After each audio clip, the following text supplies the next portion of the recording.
What's going on, everybody? Welcome back. Happy Monday to everybody. It's the spoiler-heavy review of Game of Thrones, House of the Dragon, Episode 4. Thank you for joining me. If you're brand new to this channel, by the way, why don't you go ahead and hit that subscribe button. Trying to get to 70,000 by the end of the year. Going to be going on a live tour. Going to be doing stand-up comedy. Going to be doing all of these shows that we do, the big thing, Sith Council, our Star Wars show, our comic book movie show, all that stuff. So head on over there and subscribe, will you? Thanks. Head on over where? Just hit the button. That's all you got to do. All right, let's get into this thing. I love this show, man. I love this show so much. It's like really captivating, I think is the best word for this show. It's just captivating. It's like you're on the edge of your seat for everything that's said, for every character and everything that they're doing. The politics is done so well in this show. It's like it truly encapsulates what the show is called in Game of Thrones, and vying for the title, and the Targaryens just trying to hold on to power.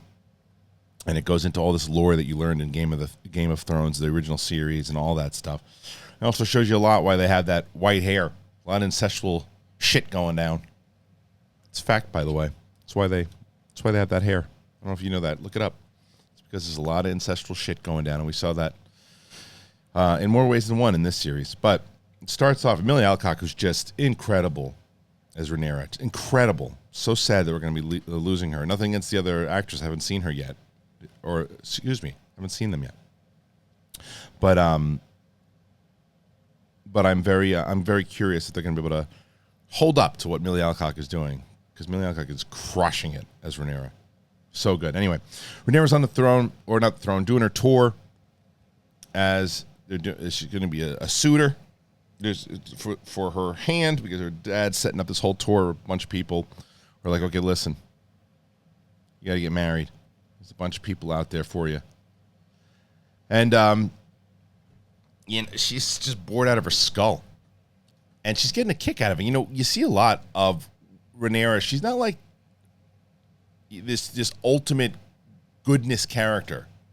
She's good, but she's got a lot of devious, or I don't know. She's got an edge. She's got a real edge. She's humored by the people coming in, and she's humored by them fighting at the end, and the little kid kills the other guy, and she's like, yeah, whatever. This is what it is. I gotta get on my ship. But she just doesn't want anything to do with this. And I love that whole segment in the beginning where she's just like, why am I here? I don't want to be here. This kid. And I like how I was hoping, they're going to kill this poor little bastard, and he's the one that winds up stabbing the other guy. And I love that. Good for him.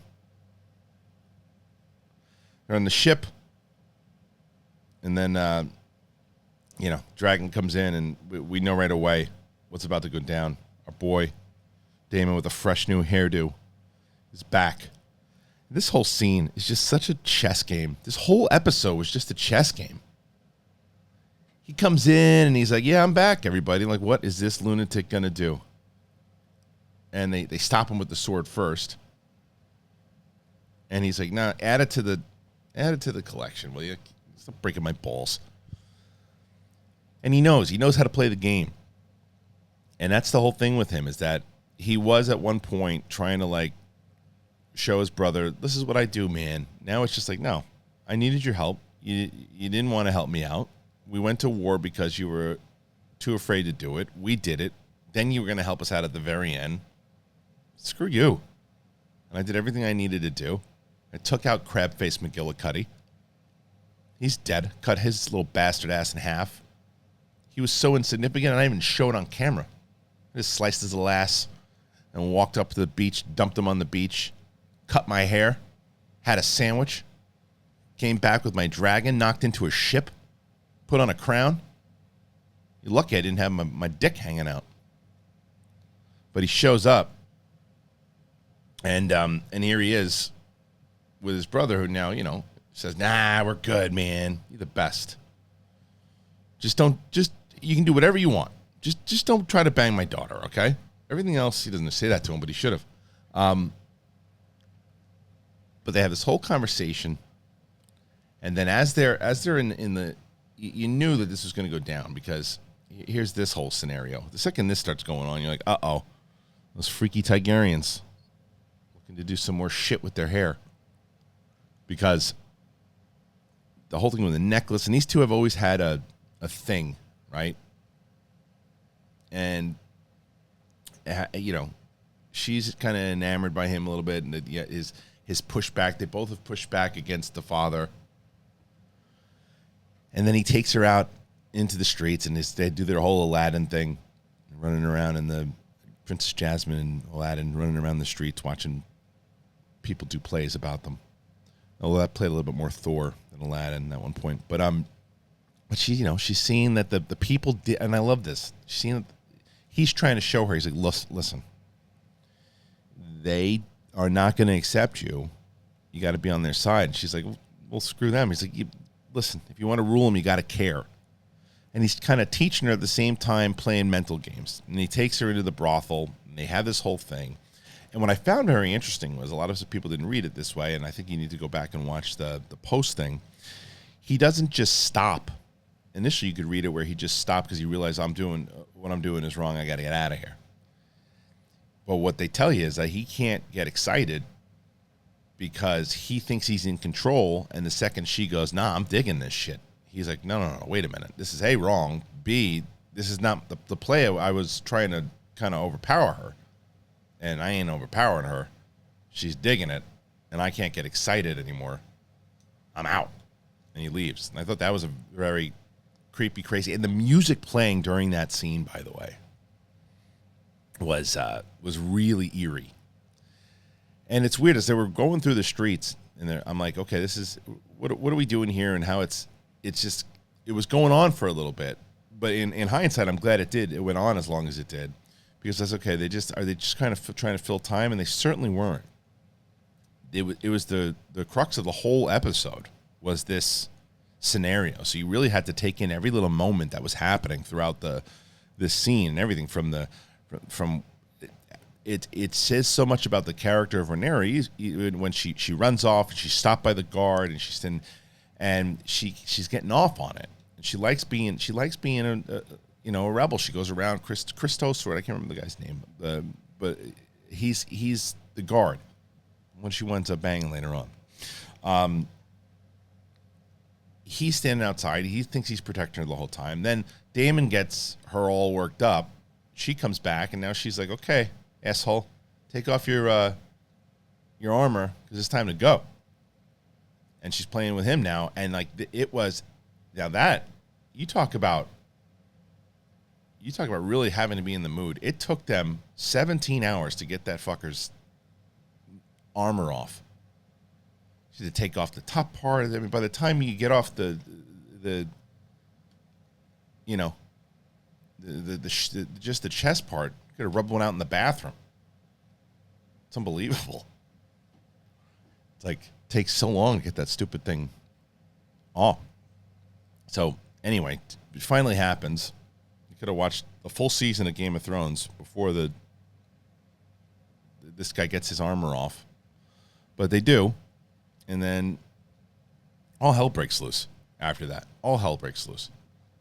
Because after this whole scenario with Daemon and doing what he did, and he knew what he did, then the rumors come out. And then I love this whole thing going down, though, with Hightower. He's exposed.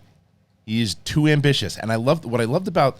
I think that the king, by the way, is a very underrated character. He really is. He really is, because no, he's not the best king. He even said it a couple times, and he said, "I was never the best warrior," or this. But and he even says to Hightower later on, "You taught me how to be king."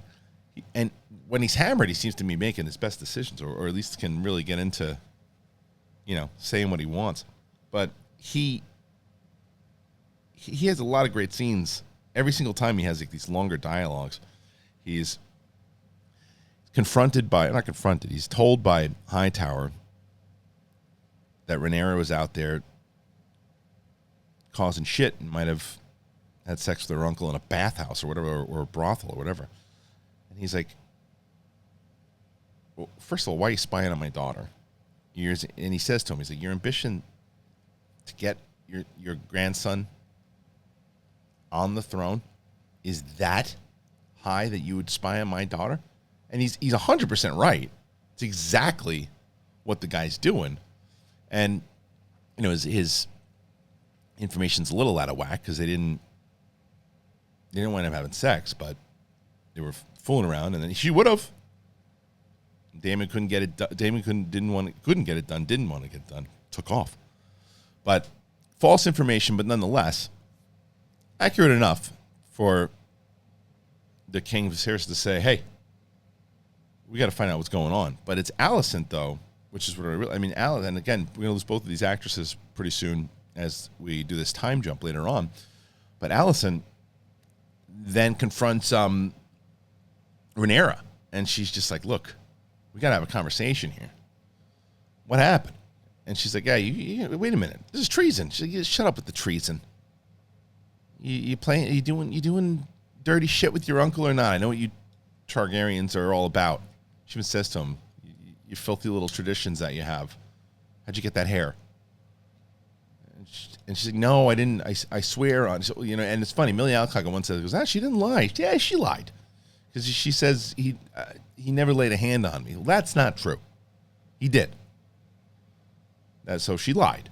Now, they didn't have sex. That's true. But nonetheless, and she's like, are you still, look, your dad went through all, if somebody finds out that, you're not a virgin anymore, or whatever, this is going to be a problem. She's like, no, I swear. And then she's not a virgin because she did the deed with the knight. So there's a lot of shit going down already. And then anytime these two have a conversation, the king and Rhaenyra, their conversations could fill up 5 hours of the show, and I'd watch a 5-hour conversation of it. Their chemistry together as father and daughter, and the stuff that they talk about, and the importance of legacy, and the importance of the politics, and her point of view and his point of view. And he's like, okay, look, enough is enough. I get it. I told you what you can do. I told you that if you want to go out and you want to make your own choices, fine, but let me help you out. And still, he's like, I'm not giving you a choice anymore. I'm telling you what you got to do. It's an order. This is who you're going to marry. We're going to unite the houses, and you can't bang your uncle, but you can fuck your cousin. Is basically what he says to her. That's the deal. And so you're going to marry your cousin. So he sends her off to do that. And she goes, okay, fine. I'll bang my cousin. But in order to do that, you got to get rid of dipshit, who is clearly trying to mess things up with me and spying on me and doing all that. Say goodbye to Hightower. And he's like, okay, you're right. And he does. And he's right to do so, because he says it to him in that room. He goes, look, your judgment's impaired. Everything that you did and all these things, and I see it. And the way that you put it in there, not even realizing the whole reason that your daughter came to me in the first place is because you put her there. I didn't see it. It was a good move, and I didn't see it.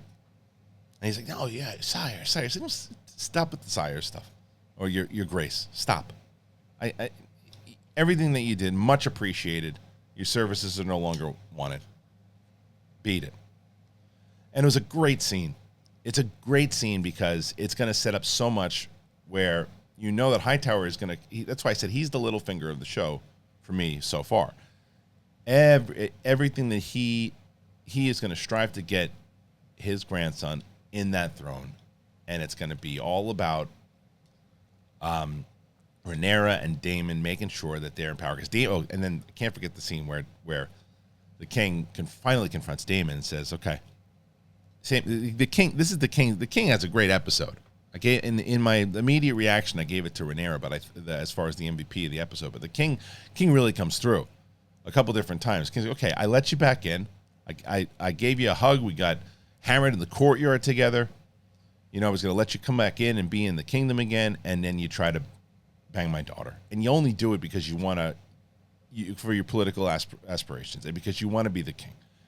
And Daemon doesn't really deny it. And Daemon even lies to him and says, yeah, I did exactly what you say I did. And who cares? We can do what we want. And Alicent even says to him, to the king, he's like, how do you believe what he's saying.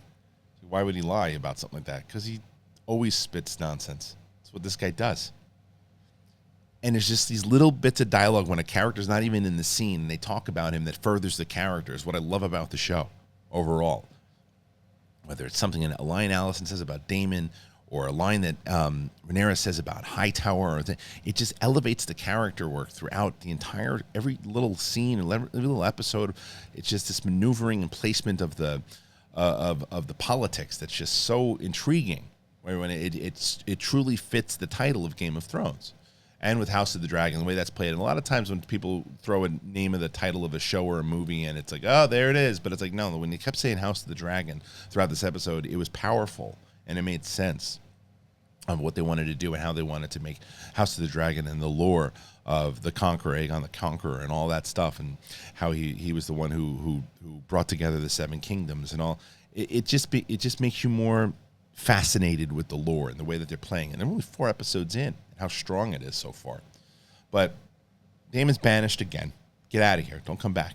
He'll be back.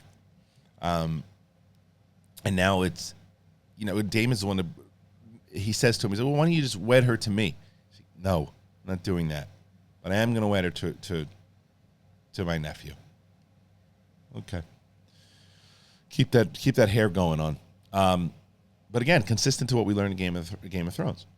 I mean, what? Jon Snow and Daenerys were related some way, right? Yeah.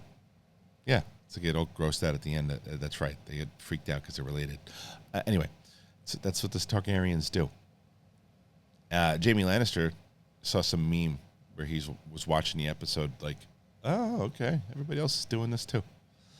So it's all set up to where now, by uniting the kingdoms and her going off to marry her cousin, and Hightower now kind of thrown out as the hand of the king, and Allison had an episode too that people were talking about where it was this juxtaposition of what Rhaenyra does not want to do and does not want to be, and she even says to her and kind of holds her tongue at one point and says, it's just to be betrothed to a king and just spitting out airs and locked in a castle, and then you kind of cut to a scene where the king summons Allison to have sex with her, and she's just laying there just kind of doing her duty at this point as opposed to not really having this passion. And you cut to Rhaenyra, who is enduring this passion and all. It was such a great way to show everybody what they're going through, and to where even Allison now is so lonely to where she's just looked upon as like the queen now. To see how is her character going to change? Is it going to be for the better, for the worse? Is she going to try to get her son into the throne? Is she going to stay in this past? Because she seems to be one of the real good ones. Will she stay that way? There's so many questions. Each character, you're like, oh, wait, with that person. Anyway, I love this episode. Thought it was fantastic. Really dug it. Very curious to what you guys think. Did you like the episode? I saw some people saying that it was their least favorite, and I know that maybe not as powerful as the last 2, but I still think that it just furthered the story so much. And I think that this episode is going to prove to show that the events that happen in this episode are going to shape the remainder of the season. But I'm curious to hear what you guys say. And please, one more time. Yeah, no one. Subscribe if you're brand new to the channel. Trying to get to 70,000. Love to hear. Look at the Game of Thrones stuff that we do. I'm going to do a D23 recap today, and we have Cobra Kai interviews with the creators of the show, John Hurwitz, Hayden Schlossberg, and Josh Heald, Mary Mauser, and Sean Kanan, all in the same episode today. We're going to drop that a little later today, so make sure you check that out. All right, thank you guys so much. Appreciate you, and we'll see you on the flip side. It's House of the Dragon.